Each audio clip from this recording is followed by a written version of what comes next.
super happy to have this opportunity to connect with you. I think when we talked on the other day and was hearing about your 35 years here, Yeah. I got off the phone like stoked, thinking like, wow, we have someone who's been really, really integrated into this organization for a long period of time. But you also had just a wonderful story of where you started and where you're at now. So I was hoping to be able to capture some of that journey. So if you don't mind, let's Sure. start with your name and what you do. Well, first of all, thank you for the opportunity. Yeah. I feel like this career in the Y, 35 years, although it was not intended when I first started working here, is one of the biggest blessings of my life. So to be able to talk about it is also a blessing. So I did start 35 years ago. I like to say I was 5, but that's lying. And we're all about authenticity and being truthful and integrity. So I'm not going to say that. But so I started as a teenager. That's true. And I was a gymnastics coach. And I made $3.50 an hour. Oh, wow. And I didn't care because working as a gymnastics coach at the Y was so much better to me than any of the other options I had, job options. So I literally just loved working for the Y. I worked with great people. I had an amazing supervisor who retired from the Y recently and went to college here in San Diego and loved the Y so much that I graduated from college with a degree in broadcasting. Nice. And I couldn't imagine leaving the Y. Yeah. So I had this fresh, sparkly degree in broadcast journalism, and all I wanted to do was work for the Y. And so I went to my dad and said, Dad, you know I have this degree, but I really want to work for the Y. And my dad said, if that's what you want to do, then do it. Love it. And gave me the permission to really get a full-time job in the Y. I think he was very happy when I got benefits. Definitely. So that's good for the parents. And literally from that point to today, I spent about 15 years in branch operations, basically supervising every program that we have in the branches that you can imagine. And then came here to the corporate office about 15 years ago. So I had about 5 years part-time, 15 years at a branch, and then 15 years now here at the corporate office doing fundraising and communications and board engagement. Quick shout out. What was the first branch you started off at? I started at the YMCA Y, which was part of the Davis YMCA. And so now it's the Cameron Y, but it was called the YMCA Y back when I started. I love that. And then what part of San Diego are you from? I'm from East County. Okay. Grew up in East County, and so I started working at the Y that was close to my house, and it has been a joyful journey. You've always struck me as someone that shows up to work, but it doesn't feel like work for you. It feels like a part of your lifestyle, part of your passion. And I would imagine from the time you were at East County getting the job at the YMCA Y, it was really part of your community. I'm curious to know, as you have ascended into the corporate role, how have you brought that sense of community to your position here? I think anything and any group of people can be your community. Of course, I worked in my community, geographically in my community, but I think your community is finding people who are like-minded and who care about similar things and who have similar motivations. Yeah. And I think we make that in our work family as well, and that's always been a high priority of mine, is that when I'm at work, I want to have strong and meaningful relationships with the people that I work with, because I think it's best for all of us. Yeah. And that we enjoy work more, we can count on each other in different ways, we trust people in a more meaningful way. And so for me, really creating community and creating a sense of community and a sense of family here at the corporate office has always been a goal of mine. Love that. You've also been great at modeling connection with people and the priority around connection. And I'm just curious, like what do you value in creating connections with, whether it's donors or staff or volunteers? What are some of the things you value? I think about, we've just recently evolved our mission statement. However, the mission statement previous talked about developing all people to their fullest potential. And I feel like you can't get anywhere near that if you're not connected and you don't really understand somebody. Yeah.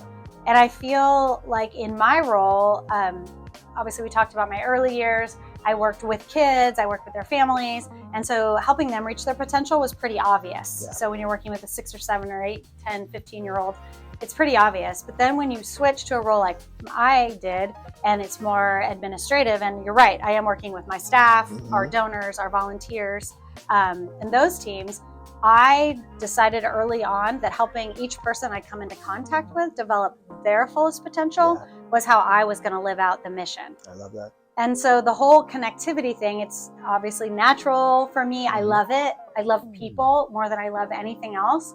And so I felt like the more connected I can be with someone, the more I can help them be who they were born to be. Yeah. So I don't want them to be anything other than their best self. But if you're not connected with somebody, you can't even get near what their best self could possibly be. Right.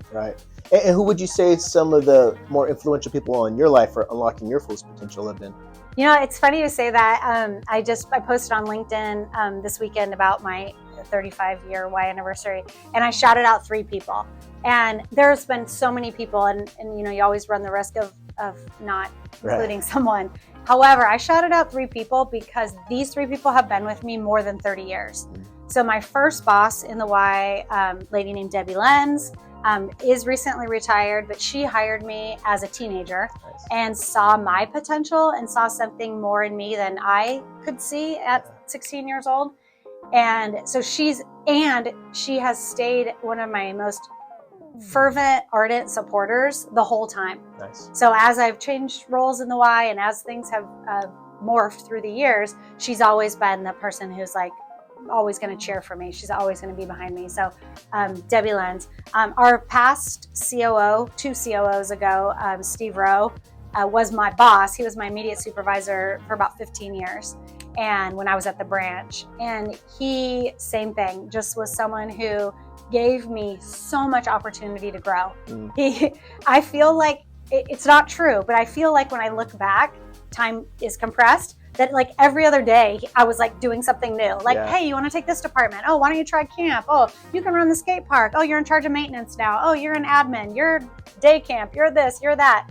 Oh, you haven't done licensed childcare? Just study this. And I think you can do it. Nice. And so he just gave me so much opportunity to just grow in ways I never thought, and 100% confidence in me that I would handle it well. So he's great. And then a volunteer, and he's a board member of the corporate board now. He was on our branch board out at East County for a long, long time before that, Mike Hood.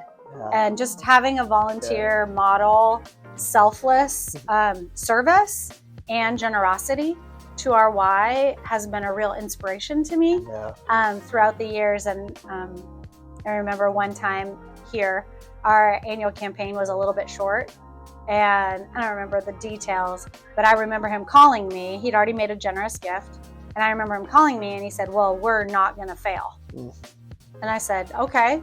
And he said, so you get back to me and you let me know where we are, what's the gap, and I'll write a check because we're not going to fail. We got this. And so those 3 people, because it's been over 3 decades, have really been game changers in my life, in my career, and I'm super grateful for that. I love that. You know, what I've seen in working with you, Shelly, is that you walk in your passion, you walk in your style, you walk in your authentic self. But when you work with others, whether it's your team or whether it is volunteers, you're always instilling confidence in them. You're always letting them know that they have the ability to be great, whatever that may look like. And I think sometimes we take for granted on how hard it is sometimes to feel confident in ourselves. There's so many different things that are going on, so many competing priorities. However, if we can walk in our own greatness, especially if that's co-signed by someone that has your record of doing great things, it just makes us feel that much more able to contribute. So I think you're great at that, and you're wonderful at that. My question for you as well is, you know, 35 years is a long time. It's a long time to be with one organization, within one profession, and to grow. And as you look back on your time here, and we still know there's still time to go, right? But in the past 35 years, what would you say is something that you're very proud of that you contributed to this movement? Yeah, well, obviously, I'm really proud of all the money we've raised. I mean, we've raised hundreds of millions of dollars, and I've been on great teams that have done that work, and it's never one person who does that kind of fundraising, and of course I'm super proud of that. But I think what I'm most proud of when I look back, and I really take the long look back, I was the first female senior vice president here in San Diego County. Yeah. So we had never had one before me. And for me, I have this t-shirt that a friend gave me, and it says, "Carry as you climb." And I think that breaking glass ceilings and climbing is really important, but carrying others with you is equally important.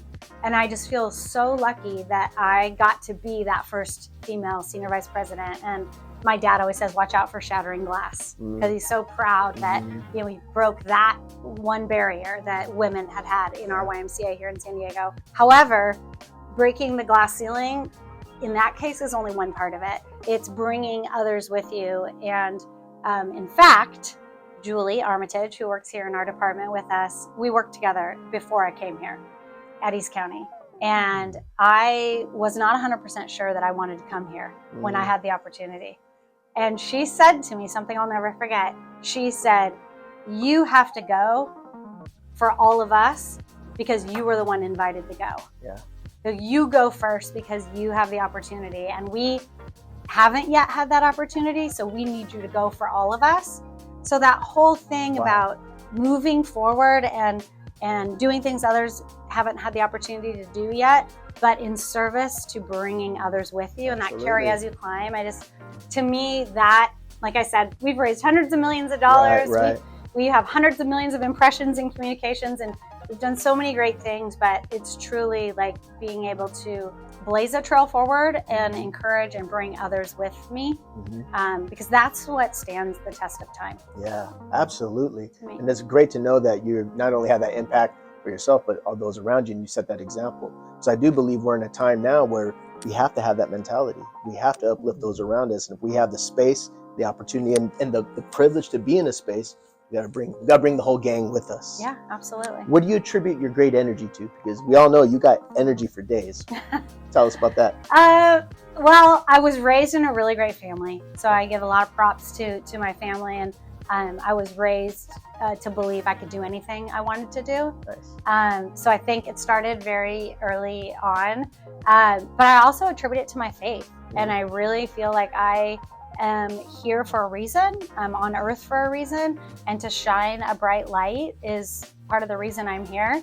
And I feel like that's best shown with energy and confidence and an enthusiasm and a zest for life. Yeah. I think I'm lucky to have that, but I think it's a responsibility to share it. I love that. Also. I love that. And thinking of sharing, when we look at the state that we're in as an organization now, and this kind of state of evolving, what do you foresee the next few years is going to look like, or what would you like it to look like for the Y? Yeah, I think the Y is in a really great place right now. I am so happy to be a little bit removed from the really hard times of COVID, because we've gone through a lot as an organization, and individually we've gone through a lot. And I'm glad to be on getting to the other side of it and really seeing the Y get its sea legs underneath us again as an organization. I feel like we have a renewed energy and focus, and the strategic plan is really dialed into a point where we can create community impact in ways that we're best positioned to do, that the Y is the organization that can best move the needle on connecting people. That's a big part of it. And so I see the Y, it's really coming into its own again and really starting to bloom, and I'm just excited I get to be a part of it. Well, we're excited and lucky to have you a part of it. Again, I'm fortunate to be able to work alongside with you and be able to take all the lessons and all the great energy that you bring. And I think for us, it's important to not only showcase the skills you bring to the table for our internal association, but really the San Diego community at large. You set an example on being a professional, being a caring human being, and being in a position where you can share your skill set on a broad level. So we're grateful to have you. We're thankful for 35 years of your service. Any last shout outs you'd like to give? Well, I think you always got to shout out the fam, right? Yes. I mean, I have an amazing husband of 28 years and a 17-year-old daughter, and they are the wind beneath my wings, and they allow me to do what I can do here, and they pick up a lot of slack for me. So I have to shout out to them. But just last but not least, obviously our staff team is amazing, and I do feel very, very fortunate to be a part of this really amazing group of people. I don't know if it's on script, but I want a hug. I'm feeling huggy Of birthday. course.